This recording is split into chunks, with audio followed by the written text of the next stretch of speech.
Illustrated, and today we're going to be making some magnets. I am working with some origami paper, and this is called Folk Art, and it is from Yasutomo, and it comes with all these different colors in here. You could make a magnet of each color. What I've chosen to do today is work with two coordinating papers that go together.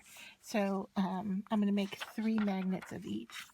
We're going to be using Nori Paste for our glue, and this also comes from Yasutomo.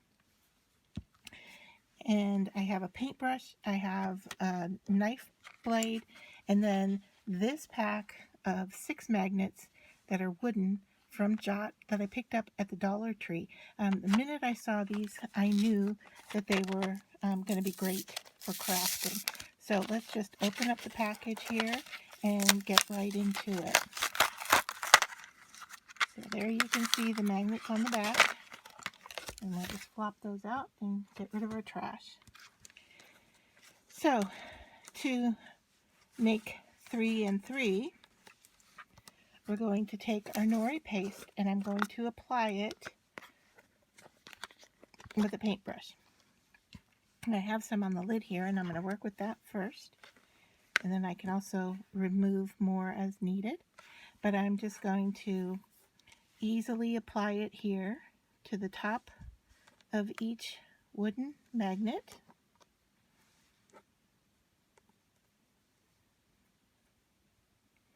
And while it's still wet, I am going to apply my paper.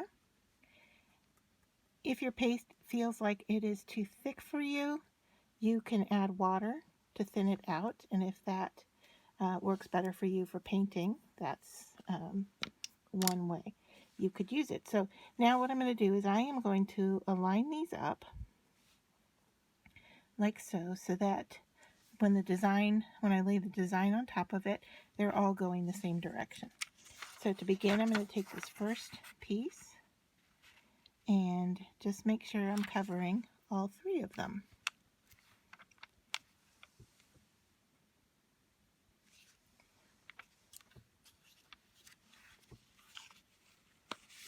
And you can see that they are adhered nicely. And so I'm just going to set that aside and then do the same thing with the next 3. And I am just grabbing the paste directly out of my jar. You can see the thickness of it.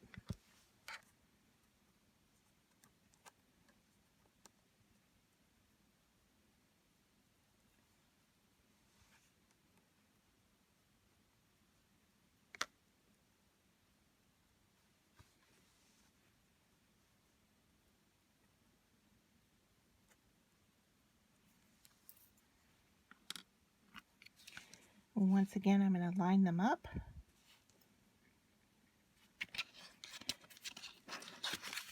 Before I lay my pattern paper on top of them.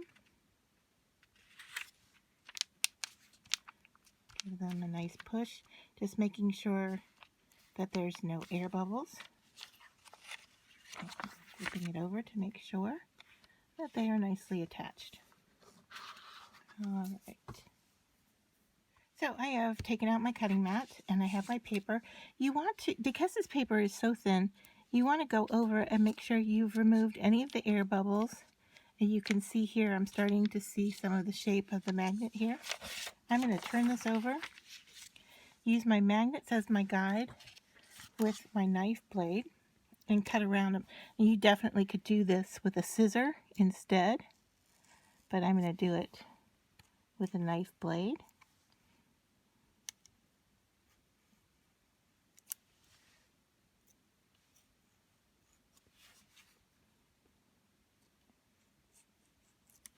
You may find that because the paper is thin, that it might buckle some because of the moisture in the glue. So you do want to go over it with your finger and make sure it's nice and smooth. So there's one.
So now that I have my magnets cut out, I have a couple of options.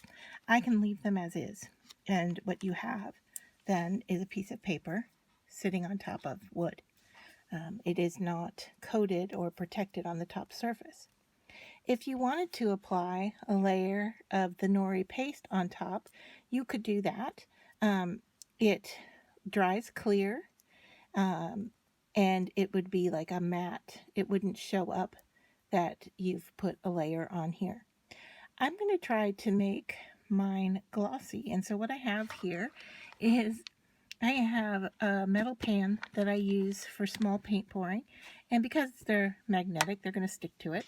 I have lined it with a piece of plastic, and then I am just going to use this Krylon triple thick clear glaze on them, and I'm going to give them a few coats, and that will give them a glossy look to the top, and it will also seal the paper in. So I will do that and show you what it looks like once they're dry.